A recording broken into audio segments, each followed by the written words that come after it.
Hello my friends, and welcome to a gateway. Just a gateway, but there's a nice old bridge up there, and it's not a bad view from here. Anyway, didn't come to talk about old bridges, came to talk about the witch. Yes, there's a couple of things I thought I'd fill you in on.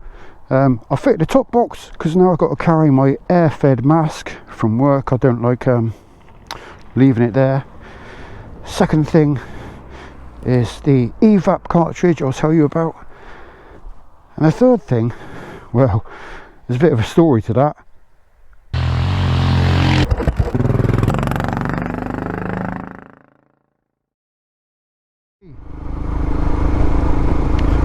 Okay, I'm actually on my way home from work, and yes, I had to put the top box on the bike because I bought myself an air-fed welding mask, which I don't feel comfortable leaving at work. Too much money.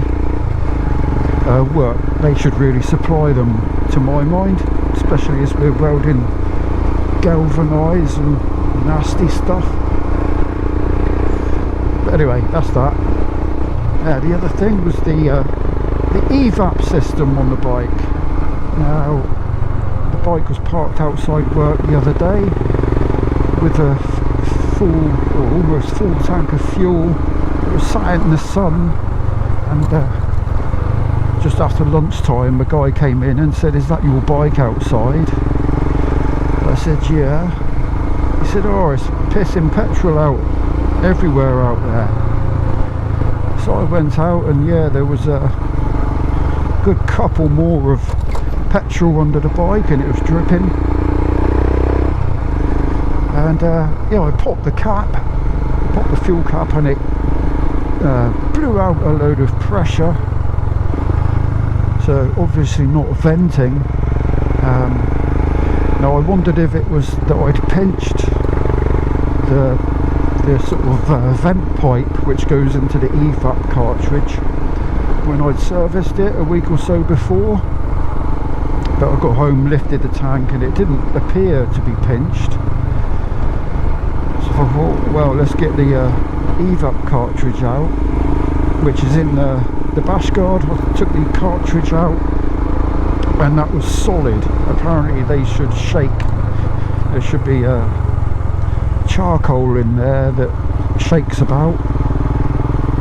So I thought, well, I'll do the evap delete. I've been meaning to do it anyway. So yeah, the pipe from the tank into the evap now runs out beside the overflow pipe, so it vents like a good old-fashioned bike. And there's another pipe that goes into a purge valve in the evap cartridge from the throttle body, and you just cap that one off. And at the same time, the muffler fell out. Anyway, she's been running fine since then. It looked like the fuel was coming out of the sort of fuel gauge sender unit. Can't be sure because obviously it wasn't leaking after I'd let the pressure out. Right, this is Druxton Bridge. I did a video here on the Ernie, the classic, like classic 500 therapy. It's just a beautiful, peaceful, serene spot, and a nice place to just let the water take your troubles away. Right, next thing, yes, and well, the witch, she fell over. Okay, she didn't fall over. I dropped her, or should I say I fell off her, and yeah, there is a bit of a story to this, okay?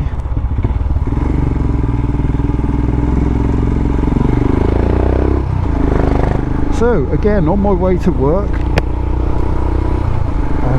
in the morning, I leave home at 6:30. There was a road closure between Launceston and Holsworthy, and what it is, somebody stole a load of British Telecom cable for the copper.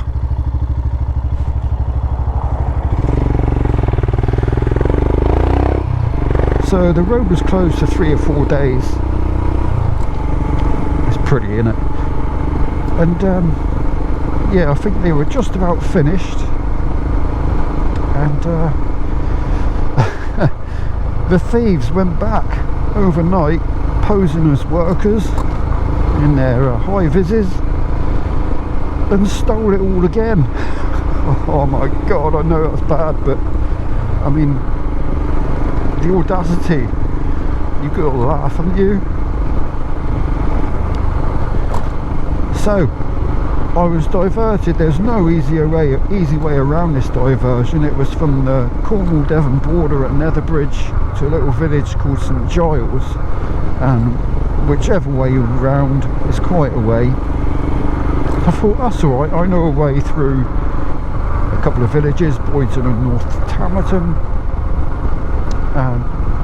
Went through North Tamerton, and I came to another bloody road closed sign. Well, we're out in the country lanes now, so there was a diversion board there, so I followed the diversion, but I came to a junction and there was no follow-up on the diversion signs. The place names were unfamiliar to me. This is towards Holsworthy, so I guessed, and long story short, I ended up lost in a maze of lanes, and it felt like I'd been out for an hour and a half, doubling back on myself and whatever.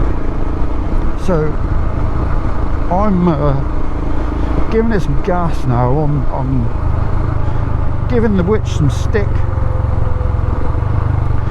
and I was within a quarter of a mile of work. Right, let's carry this on at Netherbridge. Nobody wants to sit and stare at a red light. Oh look, another gateway and another bridge. Hello, Shep. Shut up, dog.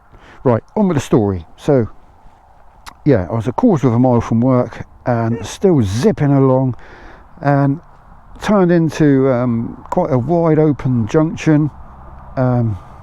I could see there was nobody around, so I kept my speed up, banked her over to a point that was just too much for the knobblies.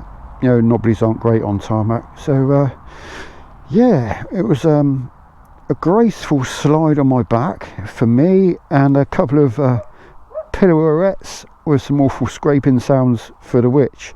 I got up perfectly right. Shut up, dog. And the witch just got some grazes, so got the handguard there scuffed up, and the box, I mean, almost worn a hole through the box, I reckon. And the Givey crash bar, don't know if you can see. Anyway, if you can't, I'll put a photo up. I've almost worn a hole in that. No excuses, it was a stupid mistake. I've been asking a bit much of those knobblies, and she's warned me a couple of times, and yeah, in the end she bit. But yeah, thankfully I didn't hurt myself. Lucky to get away with it. Probably would have been better if I'd, you know, broken a nail or something, and it might have been a bit more of a warning. Anyway, there you go. That's all I've got to say about that. Turns out I was still 10 minutes early anyway. So, like the old Chinese proverb says, man who late, better than man than never. Yeah. Right, okay, that is it.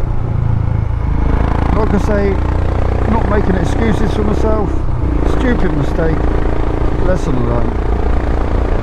Okay, as always, thank you ever so much for watching. Until next time, take care. Ciao for now.